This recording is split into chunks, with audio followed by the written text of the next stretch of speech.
Muy buenos días a todos, gracias por conectarse y bienvenidos a la octava edición de este ciclo de seminarios en línea de PwC que se ha tratado desde el 17 de marzo que estamos haciendo esto sobre aspectos laborales relacionados con COVID. Eh, Hasta ahora hemos tenido la primicia sobre la ley de teletrabajo, que hicimos el seminario al día siguiente. También hicimos el seminario, una edición de este seminario al día siguiente de que se publicó la ley de protección del empleo. Y esta no es la excepción porque recientemente fue aprobada en el Senado la ley corta que modifica la ley de protección del empleo y acá estamos nuevamente con la primicia de informarle a la comunidad el desarrollo de esta, el contenido, la información que tenemos hasta el momento y esto justamente se apega exactamente a se apega exactamente a los lineamientos que tenemos como PwC en sentido de estar cerca de la comunidad en estos momentos y atacar este problema de hiperinformación que existe. En este largo camino que hemos recorrido también hemos podido contar con grandes invitados que nos han ayudado a tratar temas que tienen relevancia para estos efectos también, como invitados expertos en temas de tecnología, expertos en temas de ciberseguridad y también tuvimos al subsecretario del Trabajo una vez con nosotros y asimismo en la última edición tuvimos a expertos de la H que nos hablaron de ergonomía y riesgos psicosociales en la prestación de servicios vía teletrabajo. En esta ocasión, como les estaba adelantando, les queríamos conversar un poco sobre esta ley corta, que a mí me gusta decir que ya no es tan corta, porque su objetivo inicial era bien acotado y terminó siendo una modificación importante de la ley 21.227 de protección del empleo. Así que eso es lo que vamos a revisar hoy día y posteriormente vamos a ver otros temas, otras novedades que también han ido surgiendo que son relevantes. Eh, bueno, mi nombre es Gabriel Halpern, soy abogado del área de servicios laborales de PwC y soy quien les ha acompañado en todo este proceso y espero seguir estando muy cerca a la comunidad hasta que esto lo amerite. Como estaba conversando, primero vamos a ver un par de novedades que son bastante relevantes respecto al COVID en temas laborales. Luego vamos a hacer una revisión de la ley de protección del empleo, pero siempre enfocada, incorporando y destacando las modificaciones que va hasta este momento a incorporar la ley corta. Entonces en realidad es como un refundido. Y obviamente no es tan extensa como la ley de protección del empleo, sino que hay un enfoque más que nada en las cosas que van a cambiar, que como comentaba no son pocas. Y en este sentido hay modificaciones que atañen la suspensión del contrato de trabajo y el pacto de reducción de jornada también. Vamos a revisar ambas. Luego y finalmente vamos a revisar brevemente el proyecto de ley de extensión del postnatal, que nos pareció que era muy relevante poder conversar un poco de esto porque es muy importante, tiene un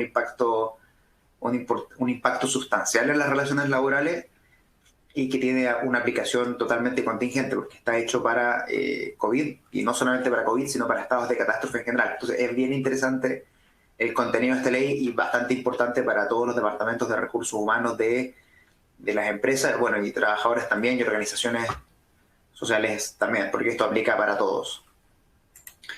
Y finalmente hemos recibido miles de preguntas a propósito de todas estas piezas legislativas y hemos recopilado algunas. Hay algunas que vamos a ver si las podemos contestar con la información que manejamos en este momento de forma responsable. Hay otras que no, hay unas que sí, pero lo vamos a ver todo a su debido momento. O sea, en el capítulo 4, para que tengan claridad de lo que vamos a ver hoy. Bien, sobre novedades laborales. Primero, obviamente, muy relevante, casi la totalidad de la región metropolitana entró en cuarentena, el 78% de la provincia de Santiago, y ahí se agregó Cerro Navia, Conchalí, La Granja, San Miguel, Los Espejos, Macul, Lo Prado, Peñalolén, La Florida, Renca, San Joaquín y La Cisterna. Y dentro de estas noticias, bueno, se extendió la cuarentena a toda la comuna de Santiago y se levantó, por ejemplo, a comunas como Ñuñoa, que estaba en cuarentena hace meses. Sin duda, el COVID presenta nuevos desafíos diariamente en la casuística, en la salud y también en lo laboral. Y nosotros nos enfocamos en lo laboral, pero es importante igual destacar esto porque obviamente tiene una incidencia directa en la actividad legislativa también. Y también se ha ido regularizando con tropiezos, con enmendaciones, con arreglos, con errores, con correcciones. El sistema de pago de la AFC en un principio tenía bastantes problemas porque, por ejemplo, no se podía informar cuándo se acababan las suspensiones. Después hay un problema con que no se puede informar la gente que está con licencia médica. Y todos esos problemas, por suerte, se han ido resolviendo sin mayor trámite, o sea, sin que sea necesario elevar el problema ni nada, sino que se modificó el sistema, se ha ido modificando la página y el sistema FC, y hoy por hoy ya mucha gente, muchos trabajadores que están acogidos a esta ley ya están recibiendo sus subsidios. También han habido errores de cálculo y han habido errores de gente que sale rechazada sin aparente motivo, pero luego reingresando las solicitudes se ha ido aclarando. Así que en este aspecto es una buena noticia. Y bueno, por supuesto lo que nos atañe, que tiene que ver con la ley de protección del empleo, que la comisión mixta aprobó un borrador de proyecto finalmente y pasó al Senado. Ya falta que sea aprobada ahora por la Cámara de Diputados y que por lo menos hasta el día de hoy no ha ocurrido. Y con eso ya estaría lista para ser promulgada y posteriormente publicada.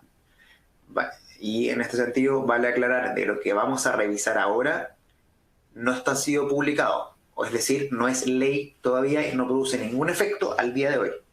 Es solamente material legislativo que nosotros tenemos la convicción, y existe la convicción a nivel nacional, de que esto es lo que se va a publicar finalmente, porque ya ha pasado las etapas de discusión más importantes.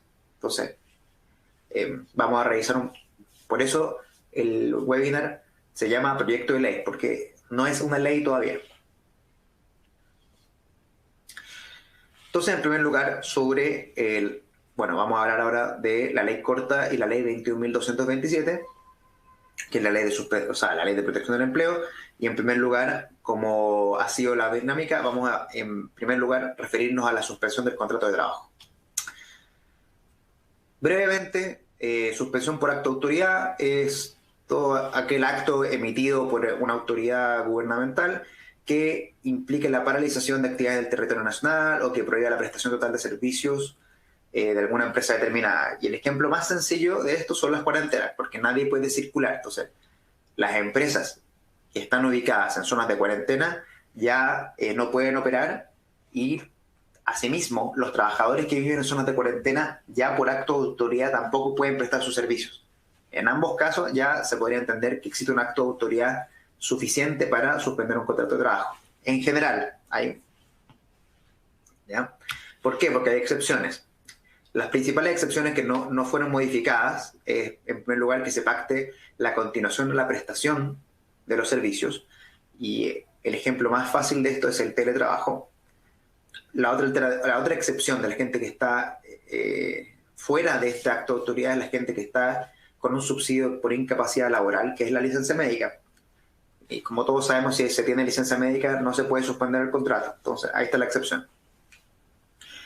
Y por último, las empresas que prestan servicios de utilidad pública o necesidad básica. Y acá hay una modificación que la vamos a ver después, porque la ley corta ahora sí va a permitir suspender trabajadores que no prestan servicios esenciales en estas empresas. Entonces es como una contraexcepción. ¿Cuál es el beneficio?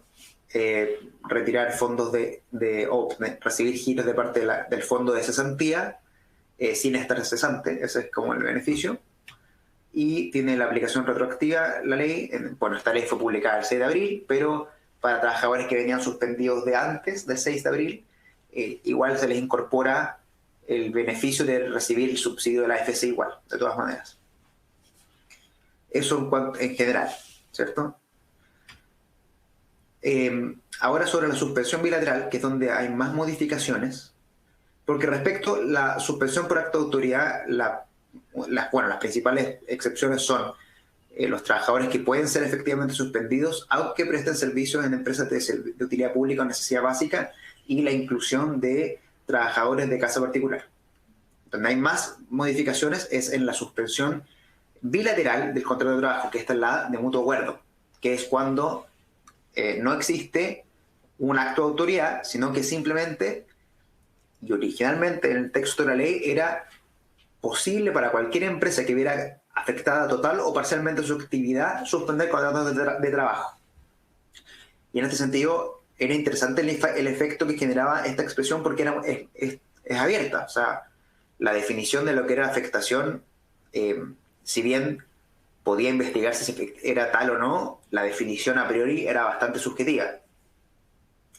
Y ahora la ley corta aprobó, esto es la primera gran modificación de la ley corta, que es que vino a objetivizar el criterio de la afectación. Entonces, antiguamente era simplemente que esté parcial, con que ya esté parcialmente afectada era suficiente.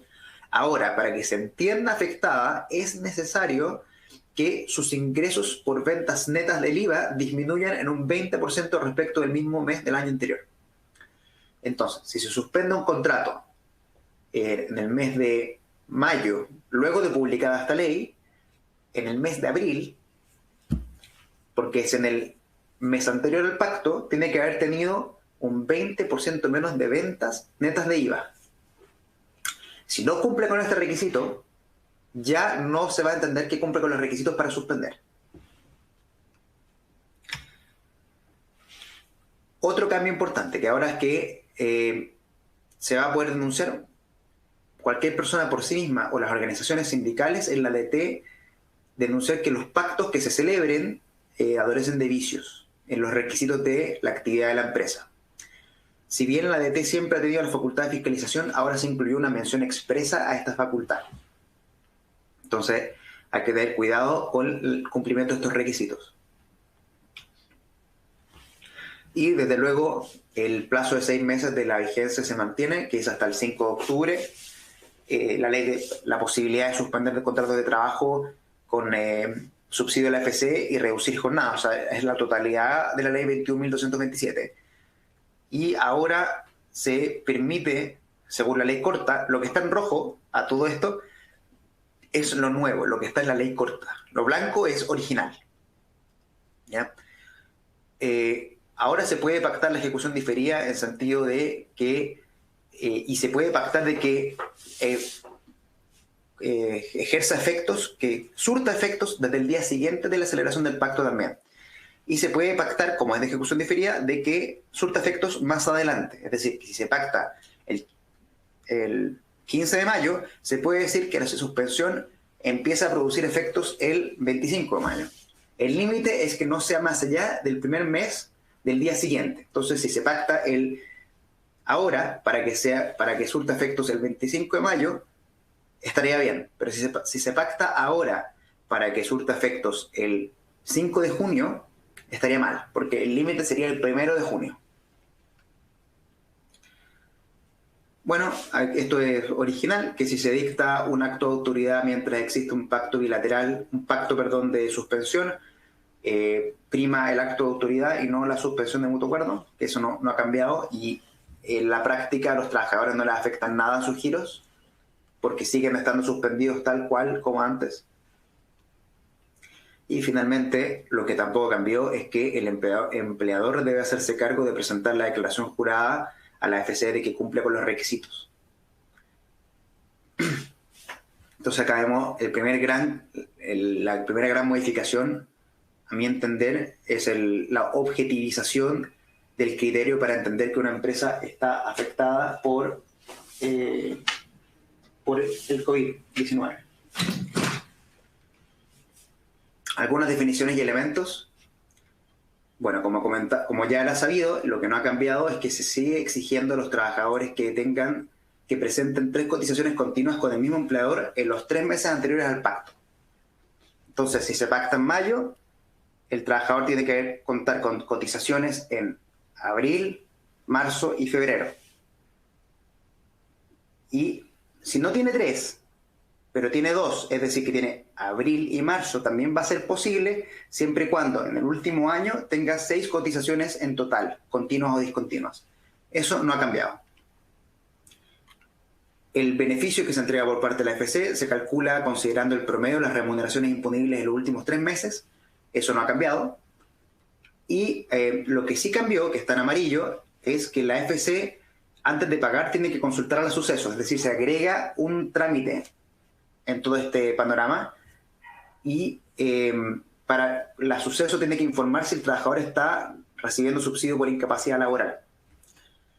Entonces, es decir, se agrega una carga para que simplemente se fiscalice de mejor forma de que las personas que se están adhiriendo a este beneficio cumplen efectivamente con los requisitos.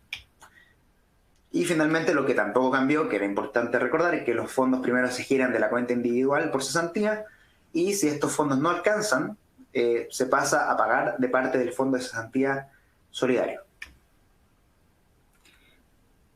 Y para estos efectos hay una tabla que, bueno, no la incluimos en esta oportunidad por temas de tiempo, pero los giros son con un porcentaje de la remuneración.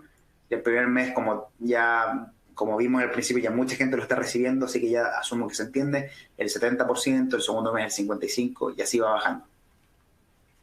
¿Cuáles son los efectos de la suspensión? Y acá vamos a seguir viendo algunas modificaciones. En primer lugar, bueno, se suspende automáticamente el contrato desde el pacto o el acto de autoridad.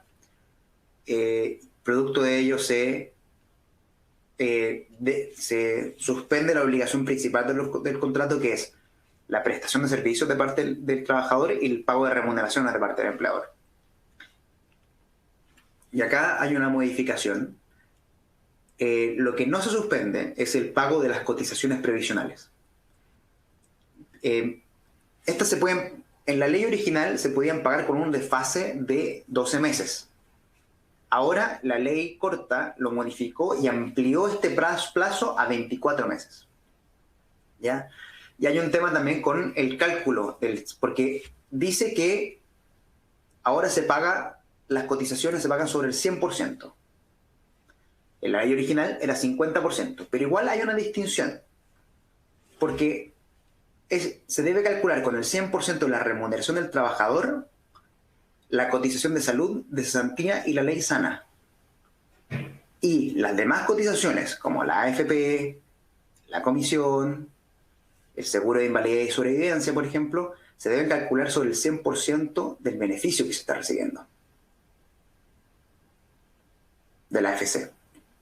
Y eso es una variación importante, una innovación sensible que hizo esta ley, que es 100%, pero hay que tener cuidado de que no es el 100% de la remuneración original para ambos casos, para todas las cotizaciones me refiero, y se puede pagar en 24 cuotas. Otra innovación importante de los efectos de esta suspensión es que originalmente, cuando el contrato estaba suspendido, solamente se podía poner término al contrato por necesidades de la empresa o desahucio por escrito, que es el 161.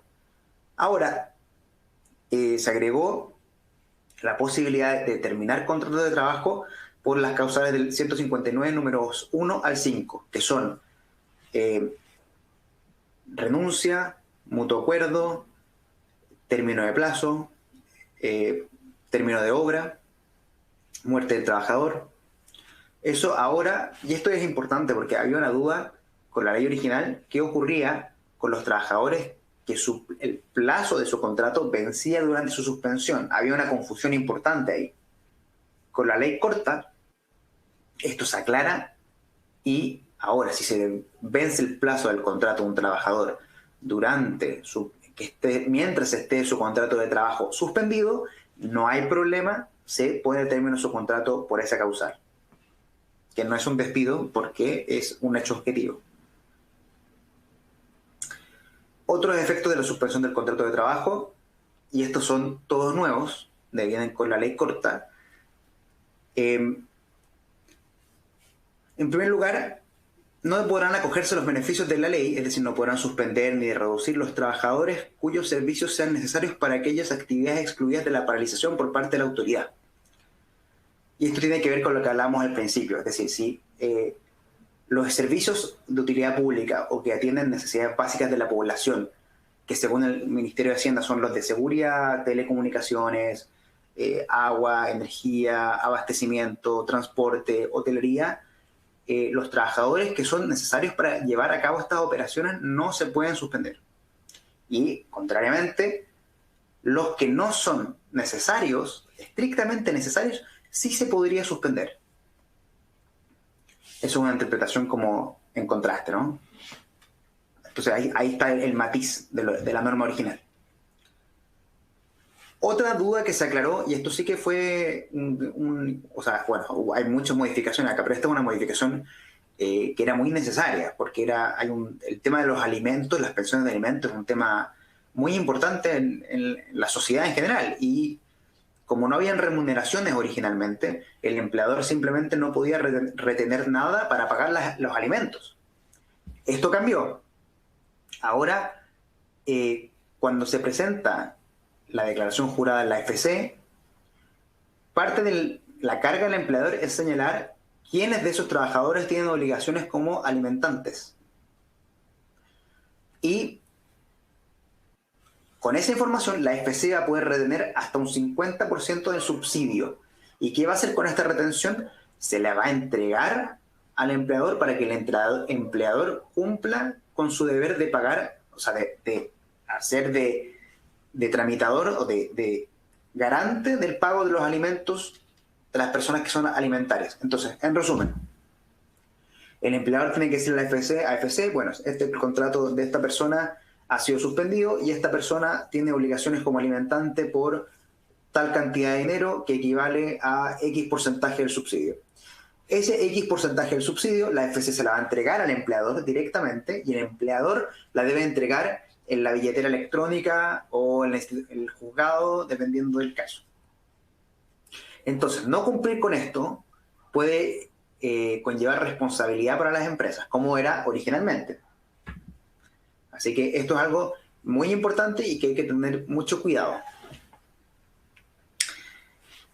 Otra innovación importante de esta norma es que la suspensión no se puede aplicar.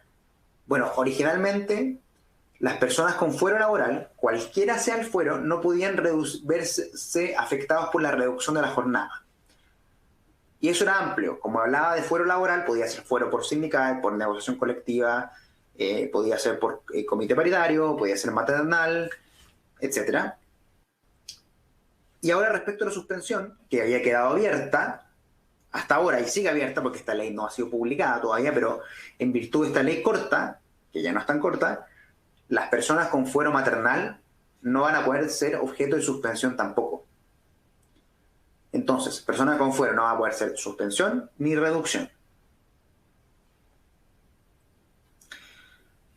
Y por último también se agregó una cláusula expresa que, a mi entender, ya venía en la ley original, se entendía de su espíritu y de su aplicación, pero ahora hay un artículo expreso que dice que si se pone término al contrato de trabajo durante una suspensión y que tenga derecho a pago de indemnizaciones, por supuesto, es decir, en este caso sería solamente por necesidades de la empresa, tiene que calcularse como última remuneración mensual la previa a la suspensión.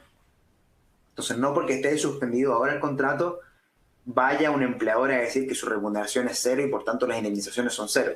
No, eso no es así. Si alguien tenía el contrato suspendido desde abril y se pone término por necesidades de la empresa ahora, el cálculo se tiene que hacer con las remuneraciones de marzo, que era cuando no estaba suspendido. Ahora, esto es en general sobre las suspensiones. Ya vimos la suspensión por acto de autoridad, que no sufrió modificaciones mayores. Acabamos de ver la suspensión bilateral, que sufrió un montón de modificaciones, y los efectos para ambos tipos de suspensión, que como vemos en esta diapositiva, se fueron modificadas mucho también, que son para ambos tipos de suspensión.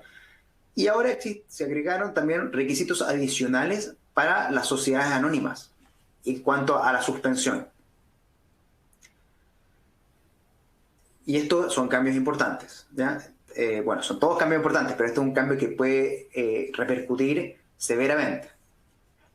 Entonces, en primer lugar, vemos acá, estamos hablando solamente de la suspensión, ¿ya? Esto afecta cuando hablamos de suspensión de contratos de trabajo.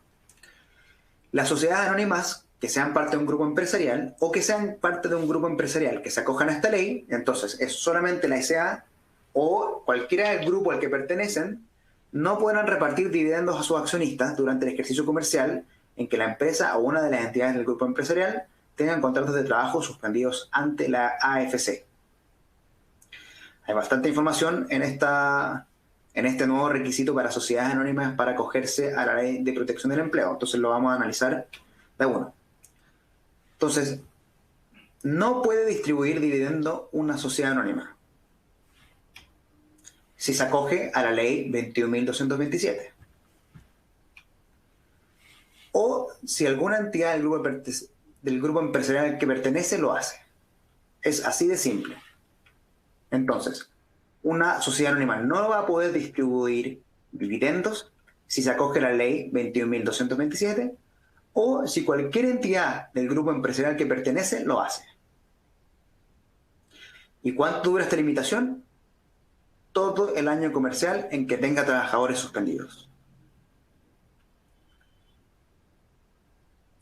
Seguido, tenemos esa primer limitación o requisito respecto a la sociedad anónima, y también existe, para suspender, o en caso de suspensión, una nueva situación respecto a los directores de las sociedades anónimas abiertas, donde se afecta a la mayoría, a todos o a la mayoría de los trabajadores, no podrán percibir honorario o dieta alguna por el ejercicio de dicho cargo superior a los porcentajes correspondientes al seguro de cesantía durante el periodo de suspensión.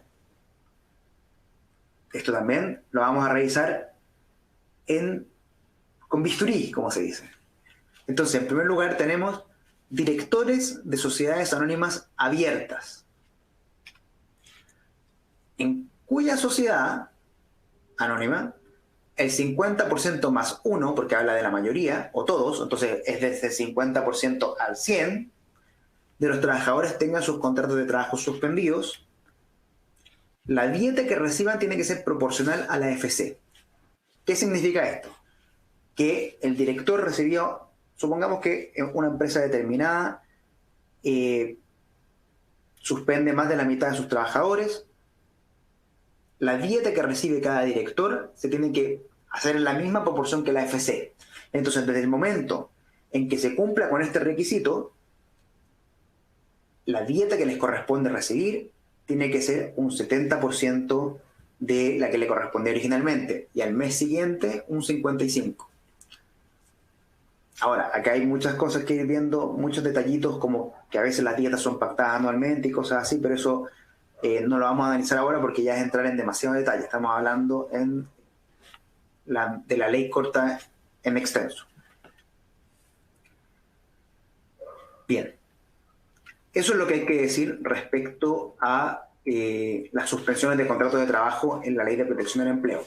Hay algunas otras normas, que lo voy a decir ahora para que no haya confusión, de que como afectan a la suspensión y a la reducción, están al final, porque son normas que afectan a ambas. Acabamos de ver las normas que atañen exclusivamente a las suspensiones de contrato de trabajo.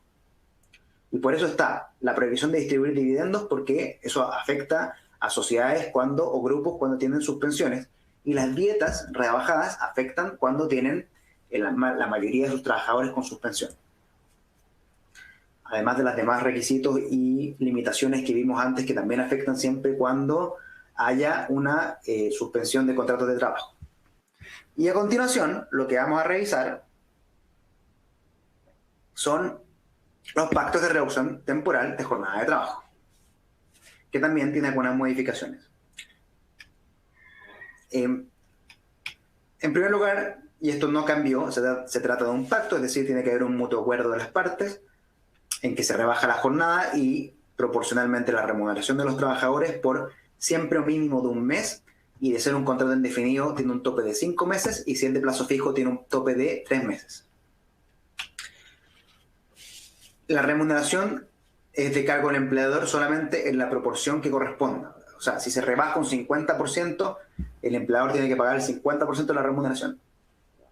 Y el trabajador, paralelamente, va a tener derecho a un complemento pagado por el seguro de cesantía. Y el complemento equivale a la mitad de lo que se redujo. Entonces, si se reduce un 50% de la remuneración, el complemento asciende a 25%. El tope de la reducción es 50%.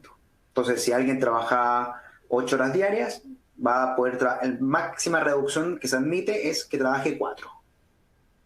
Así de simple. Y tal, acá hay una modificación de la ley corta, que tal como el caso de las suspensiones, ahora la ejecución diferida está permitida, y por lo que si se pacta hoy para que comience a surtir efectos el 15 de mayo, está permitido. Y tiene la misma limitación que la suspensión, que no puede exceder esto el primer mes del día siguiente. Entonces, si se pacta hoy para que se cumpla desde el 5 de junio, no vale, porque el tope es el 1 de junio, si se pactara hoy.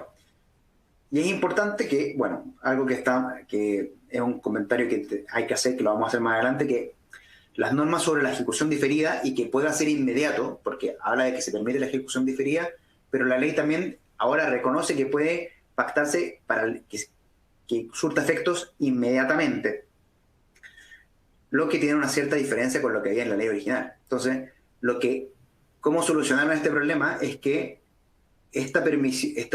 permitirse la ejecución diferida y la ejecución inmediata tiene un efecto retroactivo, como dice acá la diapositiva. Es decir, esto se incorpora desde que se publicó la ley original, desde el 6 de abril.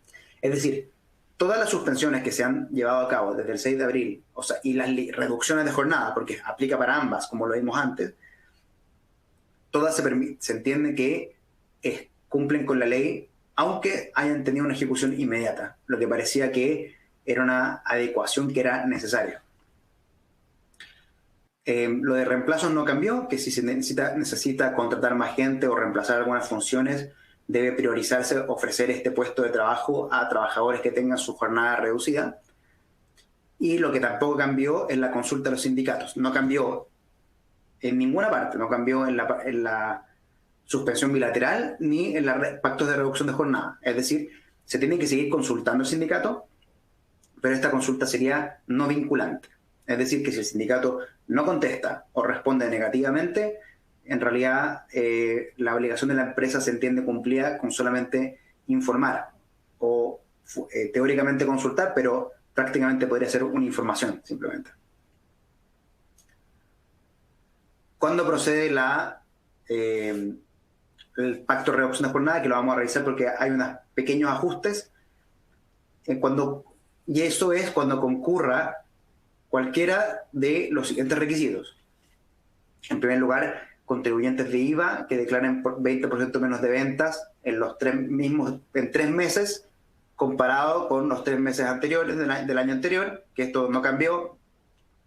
Lo que tampoco cambió es un empleador que esté en procedimiento de reorganización. Tampoco cambió que es empleadores que estén en procedimiento de asesoría económica de la ley 20.416, que está enfocado en pymes principalmente. Y tampoco cambió que los empleadores que tienen que seguir prestando servicios, sí o sí, porque son empresas de utilidad pública o necesidad básica, como ya mencionamos, que lo dijo el Ministerio de Hacienda en la resolución 88, que son empresas de seguridad, transporte, abastecimiento, telecomunicaciones, energía, hotelería, aeropuertos, etc. Esas empresas que tienen que prestar servicios, aunque estén en cuarentena, ellos pueden reducir jornadas si es que es necesario para proteger a sus trabajadores, lo que, por ejemplo, para ajustar turnos y cosas así, que parece bastante razonable, o para asegurar la continuidad operacional. Si está en esta situación, también puede reducir jornada. Y lo que se agrega en la ley corta es respecto a empleadores que están domiciliados en la isla de Pascua o el archipiélago Juan Fernández. Que esto, porque el requisito primero habla de que las ventas contribuyentes de IVA que tengan ventas por un 20% menos en 3 meses, comparado con 3 meses del año anterior. Y para estas dos localidades, Isla de Pascua y Archipiélago Juan Fernández, se exige 2 meses. Esa es la diferenciación. Y el otro requisito, que este no es alternativo, este es copulativo, o sea, este tiene que ser adicional a cumplir con cualquiera de los primeros 5, es que se exige que el empleador tenga, el trabajador que se ve afecto a la reducción, tenga sus 3 últimas cotizaciones con el mismo empleador. Y además, 10 cotizaciones en los últimos 2 años, si el contrato es indefinido, o 5 si el contrato es por plazo fijo u obra o faena. Y entonces, como vemos acá, es un poquito más rígido que en el caso de las suspensiones, pues no ha cambiado nada, porque las suspensiones permiten, o sea, de partida exige 3 cotizaciones con el mismo empleador y nada más, o 2 con el mismo empleador, más 6 en el último año. Entonces, es más difícil acceder o hay más limitantes para acceder a la reducción que para la suspensión, sin duda. Otros aspectos de la reducción de jornada, bueno, como conversábamos, las remuneraciones de cargo del empleador equivalentes en la jornada reducida. También para calcular esta reducción, esta remuneración, se tienen que entender incorporados todos los haberes imponibles de los 3 meses anteriores al pacto y los beneficios especiales como bonos que correspondían que se pagaran, se tienen que pagar igual, y lo mismo ocurre con las asignaciones. Eso no cambió. Lo que sí cambió es lo que ocurre al término del contrato de trabajo, y acá hay una innovación importante. Dice que la imputación, porque, bueno, cuando un contrato de trabajo termina por necesidades de la empresa, en virtud del artículo 13 de la ley 19.728, el empleador puede recuperar lo que aportó al fondo individual de cesantía del trabajador. ¿Y cómo lo recupera? En la práctica, hace un descuento de los años de servicio para recuperar su aporte. ¿Qué pasa? Que la ley corta agrega, a propósito de la reducción de jornada, que si se termina el contrato de trabajo, esta imputación que se hace, se le debe descontar lo que el trabajador haya sacado de su cuenta individual por efecto del complemento. Entonces, para que se entienda mejor, históricamente era permitido para el empleador descontar de los años de servicio del trabajador lo que aportó como empleador a su fondo de cesantía, que es, si el contrato de trabajo es indefinido, es el 2,4% mensual de la remuneración. ¿Cierto? Ahora, si este trabajador vio reducida su jornada de trabajo y recibió complemento de la AFC de parte, como es la ley, dice la ley, de parte de su fondo individual primero, eso que alcanzó a sacar de su fondo individual, se tiene que descontar de esta imputación. Entonces, si el trabajador sacó, voy a decir cualquier número, 200.000 pesos de la AFC por complemento, la imputación que hace el empleador a su aporte a la AFC, se le tienen que descontar estos 200.000 pesos. Es decir, no se le impide al empleador descontar ese dinero de los años de servicio de los trabajadores. Y es importante también destacar que esta norma se incluyó en las reducciones de jornada. Y eso va a impactar bastante en las interpretaciones que podemos hacer sobre la extensión, sobre si esta norma aplica también para la suspensión.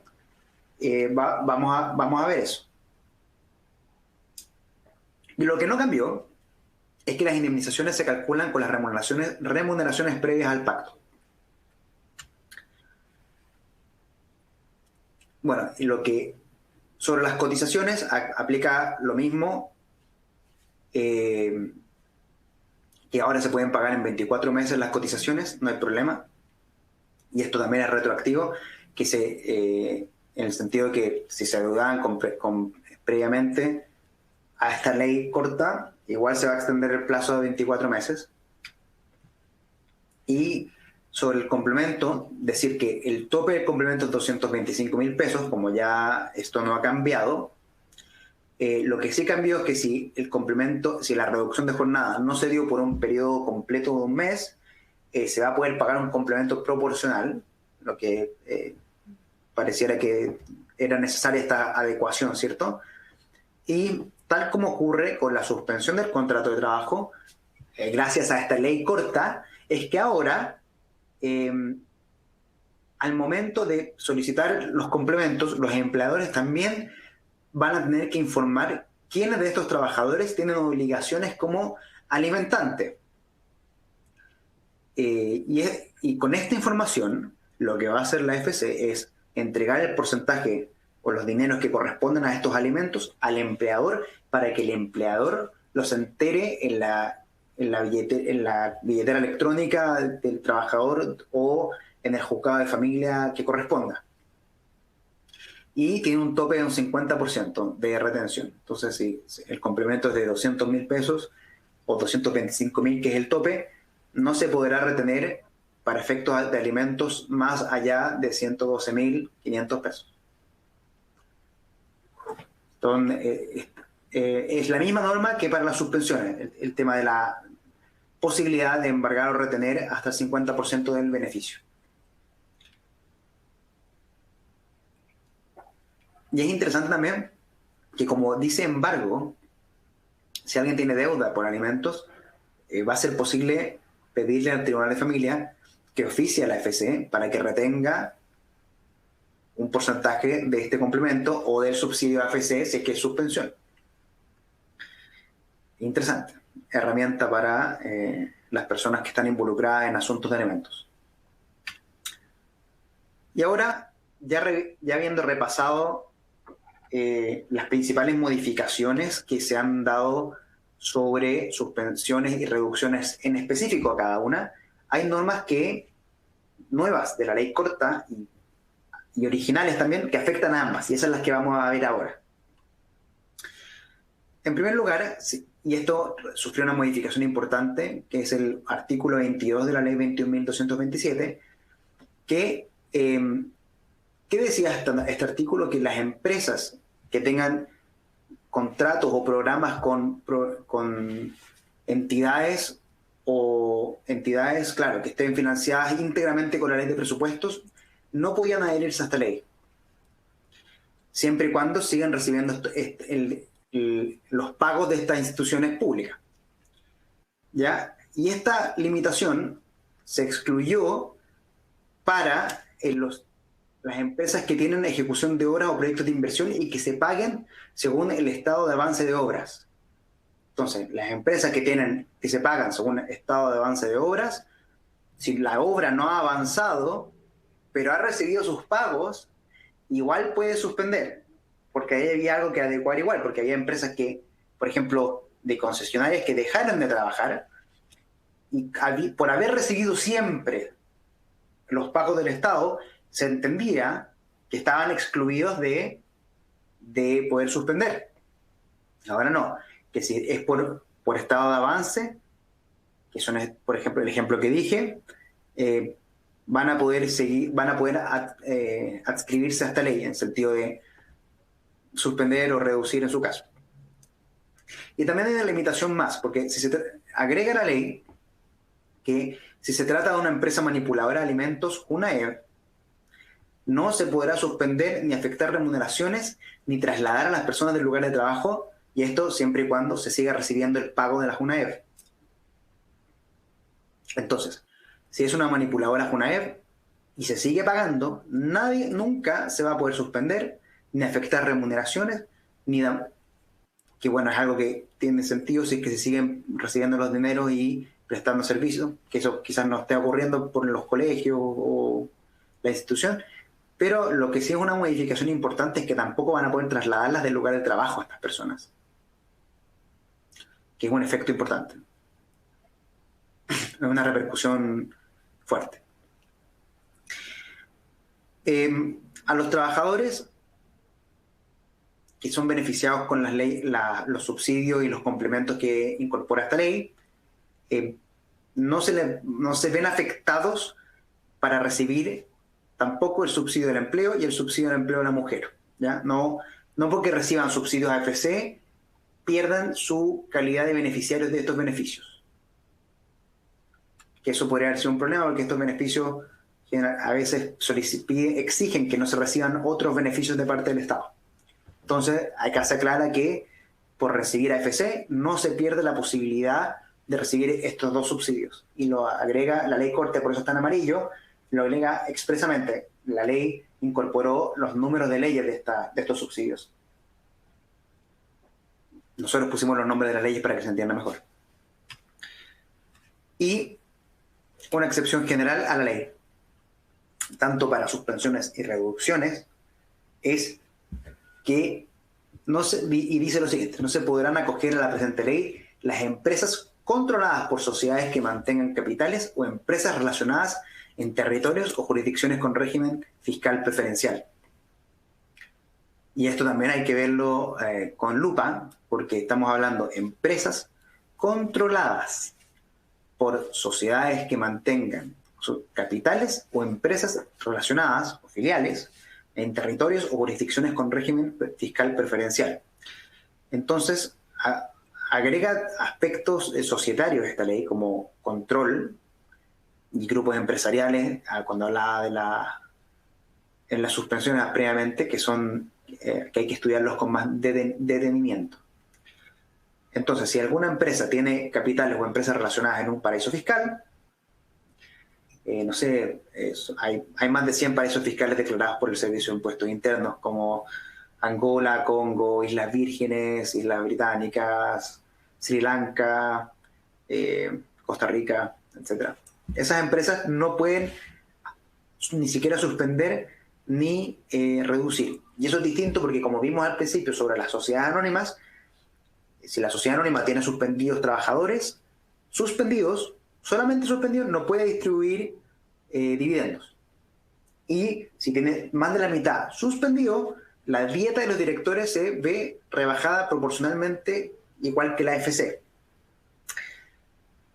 Y esta norma, contrariamente, aplica para todo, ¿ya? Para reducciones y suspensiones. Otra cosa que no cambió es que, pase lo que pase, haya suspensión o no, no se puede poner término de contrato de trabajo por fuerza mayor invocando COVID hasta 6 meses, que eso es el 5 de octubre de este año.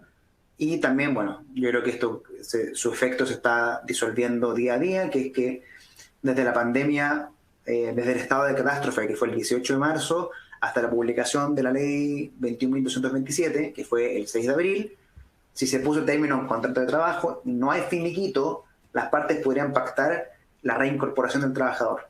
Y como esto es hasta el 6 de abril, ya habiendo pasado más de 2 meses, se ve difícil. Pero bueno, la norma sigue ahí.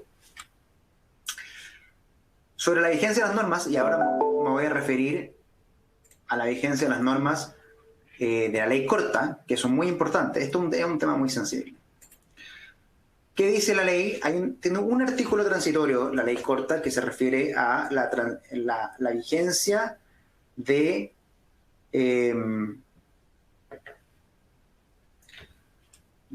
cuándo empieza a surtir efectos esta ley corta. Entonces dice, en primer lugar, dice que van a regir desde que se publican en el diario oficial. Todas las normas que hemos visto, las modificaciones que hemos visto, entran en vigencia con la publicación en el diario oficial. Entonces, y eso incluye todo, desde la prohibición de repartir dividendos, desde la dieta de los directores, la prohibición de suscribirse a la ley por estar en paraísos fiscales, las leyes de fuero, de suspender personas con fuero maternal, suspender de mutuo acuerdo con que la afectación tiene que ser un 20% de los ingresos netos de IVA del mes anterior. Todo eso rige desde la publicación, que no ha ocurrido, a futuro, que es lo que se conoce en derecho como el efecto prospectivo de las normas. Y la ley es muy clara al poner excepciones. Y al poner excepciones dice que todas las normas que ya hemos revisado surten efecto hacia el futuro, excepto las que voy a decir ahora, que tienen un efecto retroactivo, que es que producen efectos desde que entró en vigencia la ley 21.227, o sea, el 6 de abril. Solamente tienen efecto retroactivo las normas referidas al pago de cotizaciones de seguridad social, es decir, el aumento que les comentaba en las suspensiones de un 50% a un 100%, y ahí hay que distinguir si es un 100% de la remuneración o un 100% del subsidio, y el plazo que hay que para pagar, que es de 24 meses.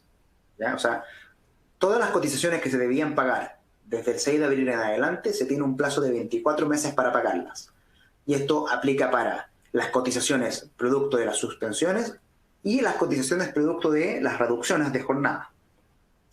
Y lo otro que tiene efecto retroactivo es la posibilidad de ejecutar inmediatamente el pacto de suspensión, que eso es una cláusula muy bienvenida, y que la ejecución diferida tiene un límite hasta el primer día del mes siguiente, que era lo que hablábamos, que si se pacta hoy, la suspensión se puede pactar que empieza a producir efectos el 20 de mayo, pero no se puede establecer de que producirá efectos desde el 5 de junio, porque el tope es el primer día del mes siguiente, entonces el 1 de junio. Eso en cuanto a la ley corta. Hemos visto todas las modificaciones de la ley corta, que son bastantes. Y desde luego hay un bombardeo de preguntas y se entiende porque hay mil cosas que están ahí en el tintero, y obviamente, como les comentaba, para el final de esta presentación hemos intentado recopilar algunas de las que nos llegaron, que son como 10 preguntas, y las vamos a intentar revisar, las que podamos. Pero antes quería, como esto se trata de ley corta y novedades, también hay una novedad que es importante, que está avanzando en el Congreso también en sus trámites, que es la ley que se refiere a extender los postnatal. Que, tal como la ley corta, todavía es un boletín, o sea, todavía es un proyecto de ley. Postnatal y fuero. Entonces, en primer lugar, en caso que se declare un estado de excepción constitucional de catástrofe, como el que estamos viviendo ahora, desde el 18 de marzo, las trabajadoras tendrán derecho durante este descanso, de este periodo, a un descanso de maternidad de 10 semanas antes del parto. Es decir, el prenatal se extiende por ley. Bien, luego, los trabajadores que ejerzan el descanso de maternidad, el cual venza durante la vigencia del estado de excepción constitucional de catástrofe, se les extenderá el referido derecho mientras subsista el estado de excepción. Entonces, el postnatal que venza ahora se extiende hasta que termine el estado de catástrofe, se levante. ¿Ya? Entonces, se extiende el prenatal y se extiende el postnatal. Interesante. Si la trabajadora está haciendo uso del permiso por enfermedad grave del niño menor de 1 año, el cual venza durante la vigencia del estado de excepción, se extenderá hasta que se levante la declaración. Es decir, se extiende el prenatal, se extiende el postnatal y se extiende el permiso por cuidar niños menores de 1 año. También existe una extensión sobre el fuero. Las trabajadoras que hayan retornado de su postnatal y se encuentren con fuero maternal y cuya duración venza, y la duración del fuero venza durante el estado de catástrofe, el fuero se extiende hasta que se levante el estado de catástrofe. Entonces, si la persona está con descanso de postnatal, el descanso postnatal se extiende hasta que termine el estado de catástrofe. Si la persona ya se reincorporó a sus labores, pero está con fuero, el fuero se extiende hasta que termine el estado de catástrofe. Y, bueno, estas normas también incluyen un artículo de retroactividad, es decir, que los fueros y los descansos no se extienden desde el momento que se publique esta ley, sino que al momento que se publique se va a entender de que producen efectos desde el 18 de marzo, que es cuando inició el estado de catástrofe, fue originalmente declarado. Entonces, si a una persona le venció el fuero maternal el 20 de abril y fue desvinculada entonces el 25 de abril, o porque la ley lo permite, o por la casuística, o por cualquier motivo, como esta ley tendría un efecto retroactivo, me parece a mí que se va a poder pedir la reincorporación. Pero vamos a ver qué dice el dictamen. Pero como es retroactivo desde el 18 de marzo, se va a entender que estas normas existen desde el 18 de marzo. Eso es lo que significa la retroactividad. Así que, bueno, este fue el barniz de esta ley de postnatal y fuero, que como ven es muy importante y tiene efectos que son, bueno, que es una protección que parece que era exigida por harta gente en este periodo de catástrofe, una protección adicional, porque bueno, es un periodo de excepción constitucional, como estábamos viendo. Es importante.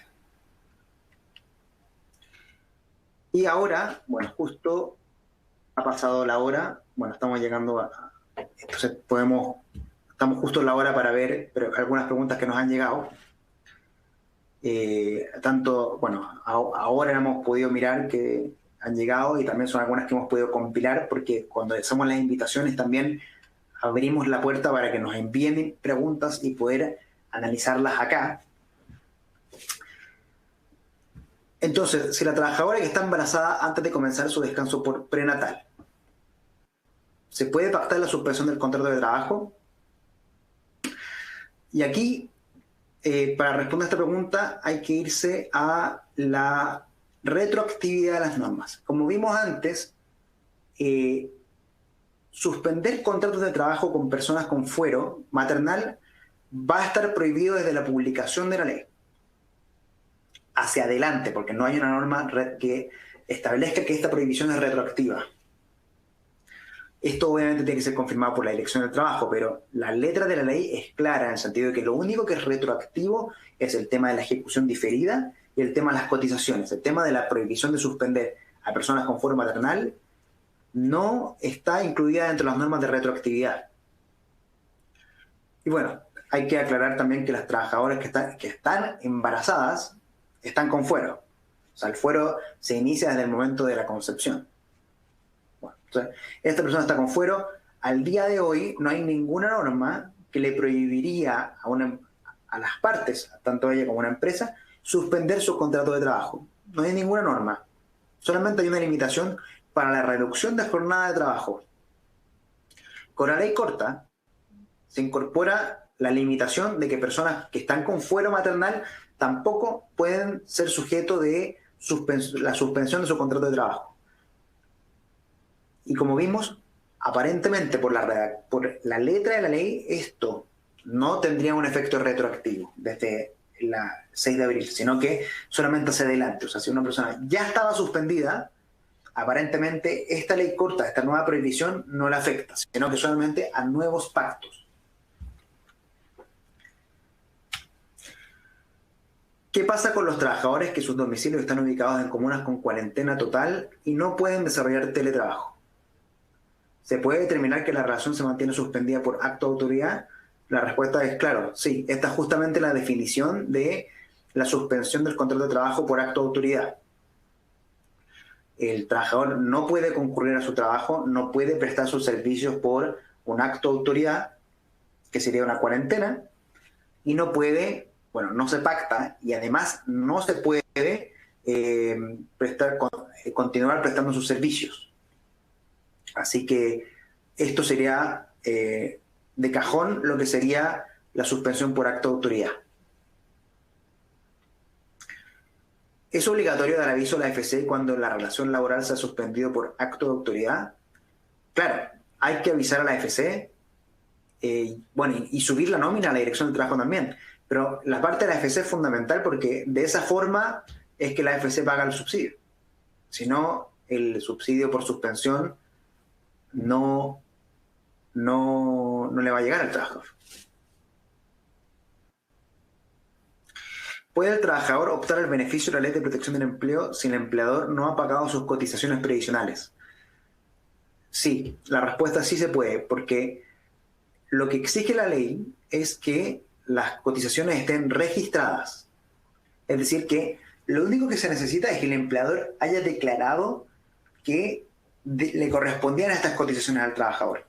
No es necesario que las haya pagado, solamente registrado. Entonces, si el trabajador en los 3 meses anteriores a la suspensión ya estaba trabajando con el empleador y el empleador ya había informado de la obligación previsional a las instituciones previsionales, esa obligación ya está registrada y por lo tanto ya cumple con el requisito para optar a los subsidios de la AFC.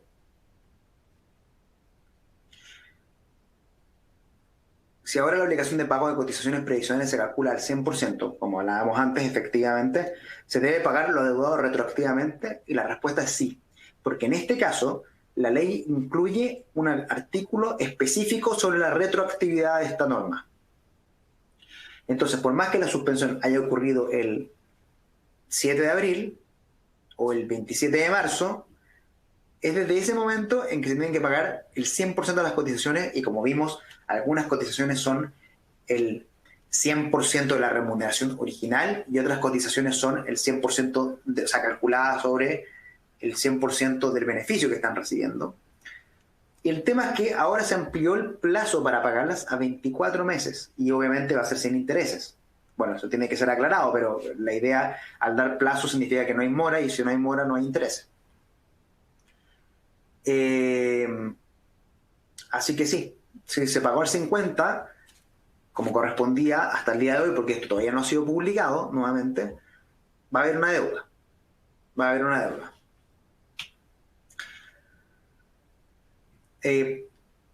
¿Se puede pactar que la suspensión del contrato de trabajo comience a regir diferidamente? Es decir, ¿puede pactarse pero que no entre a regir de inmediato? La respuesta es sí. Se puede, como en la ley original, esto no era posible, en la ley 21.227. Pero en la ley corta se incorpora esta posibilidad. Y es lo que he venido explicando de que es posible que se pacte la suspensión hoy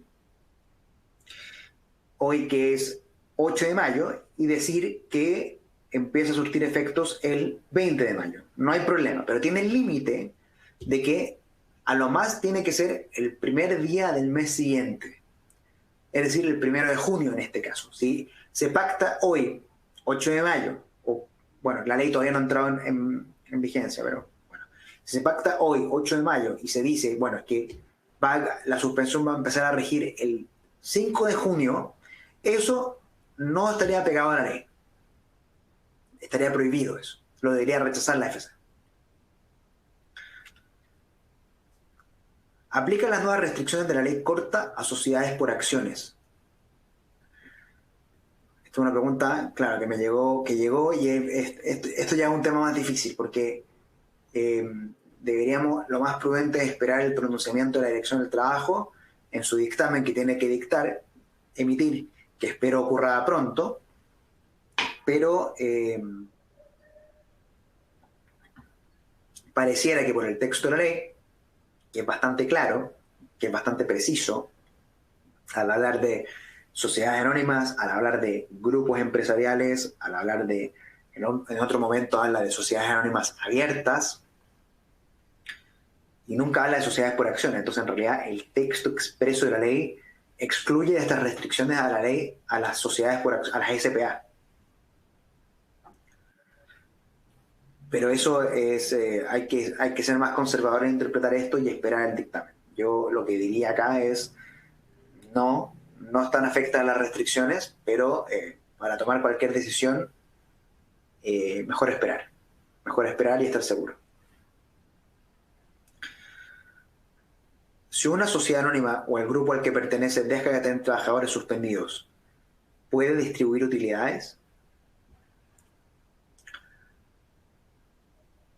Claro, acá esta es una pregunta que se refiere a la nueva limitación para sociedades anónimas que al tener trabajadores suspendidos no pueden distribuir utilidades. Y la temporalidad de esta prohibición, como revisamos antes, es por todo el ejercicio comercial, por todo. Entonces, si la sociedad anónima suspende a un trabajador con esta ley ya publicada, es que durante todo el 2020 no va a poder distribuir utilidades. Eso es lo que dice la ley. Por lo tanto, que si suspende a un trabajador y luego levanta la suspensión, pareciera que igual no debería poder distribuir utilidades en este año. Porque ese es el efecto, dice que no se va a poder distribuir en todo el año. Inmediatamente, o sea, suspendiste, todo el año no puedes distribuir utilidades. Y acá, bueno, hay que tener ojo que como las normas de esta ley son prospectivas, es decir, aplican a futuro, excepto el tema de la ejecución diferida y las cotizaciones que son retroactivas, las suspensiones previas a la publicación de esta ley, que debo decir nuevamente que esta ley no ha sido publicada, no deberían afectar este reparto. Y los repartos previos a la publicación, desde luego, no están contrarios a la ley porque hoy no existe esta prohibición. Tendríamos que interpretar, y nuevamente esto es un proyecto de ley que tiene que ser publicado todavía y se tiene que emitir un dictamen, pero por de pronto pareciera que estas restricciones aplican para las suspensiones que se pacten una vez publicada esta ley, porque como las suspensiones, las otras vienen de antes, fueron pactadas en un periodo de tiempo en que no había esta prohibición. Entonces, de aplicar esta restricción a estos pactos anteriores, significaría implementar un efecto retroactivo de esta ley corta que no está contemplado. Por lo tanto, con las salvedades que ya dije, que tiene que publicarse, tiene que emitirse un dictamen, pareciera que si una empresa, sociedad anónima o alguna empresa del grupo al que pertenece suspende trabajadores, no va a poder distribuir en todo el año comercial, aunque levante la suspensión. Y siempre y cuando la suspensión se haya pactado con posterioridad a la publicación de esta ley.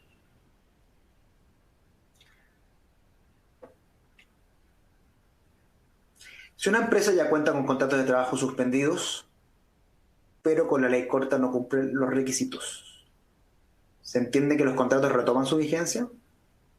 Y esta es una pregunta que sigue el mismo tenor de esta última pregunta, que tiene que ver con la prospectividad de estas normas y la no retroactividad. Porque, ¿qué es lo que dice esta pregunta? Dicho de otra forma, dice,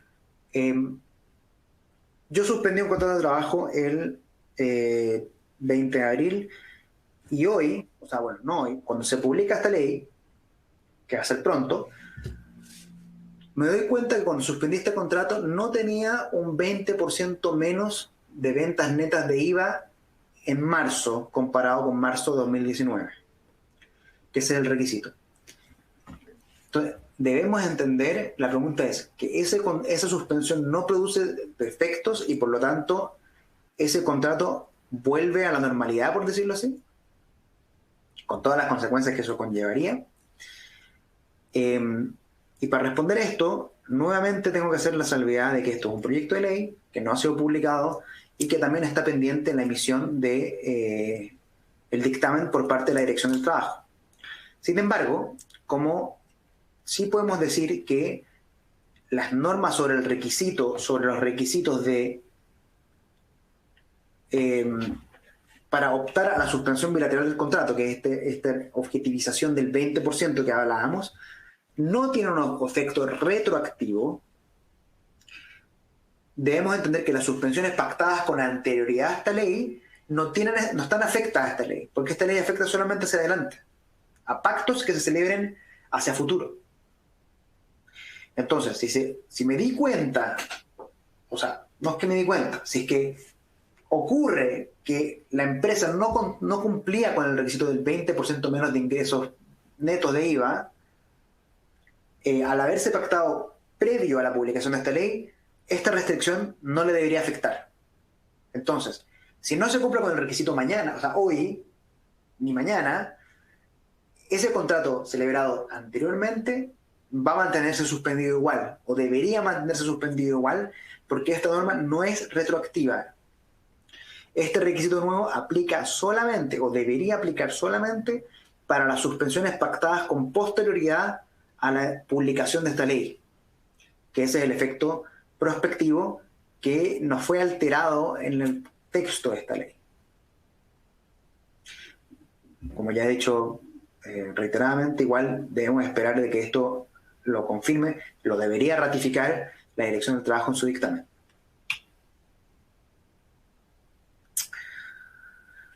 Otra pregunta difícil. El descuento a la imputación que puede hacer el empleador en caso de desvincular a un trabajador por necesidades de la empresa, ¿aplica solo para reducciones o para la suspensión del contrato de trabajo también? Mira qué interesante la pregunta, porque como explicábamos hace unas slides atrás, la ley incluyó en el capítulo de las reducciones de jornada de trabajo que si el trabajador recibe complemento de parte de su fondo individual de cesantía, eso que recibió se tiene que descontar de la imputación que hace el empleador de soporte a la AFC al desvincular a un trabajador.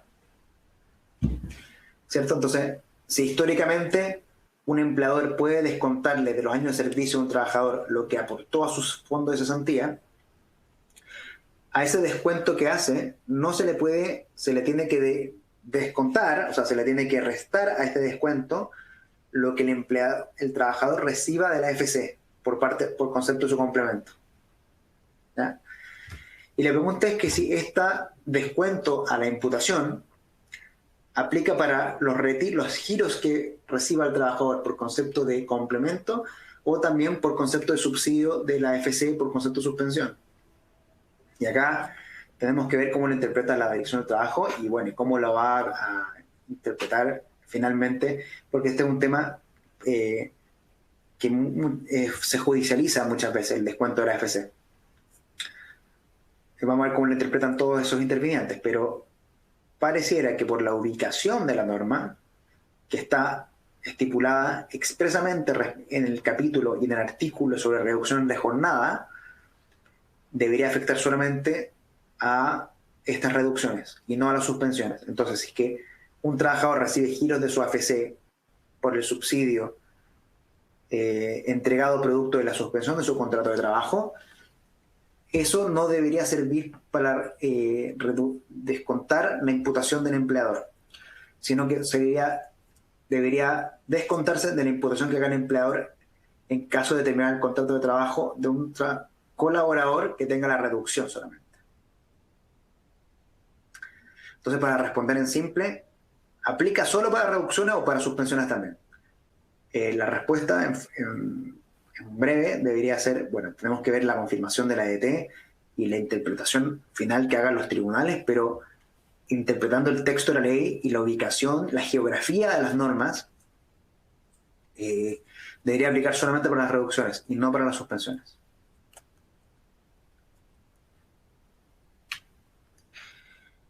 Y esas son las preguntas que hemos revisado en esta ocasión. Sin duda hay un montón de preguntas.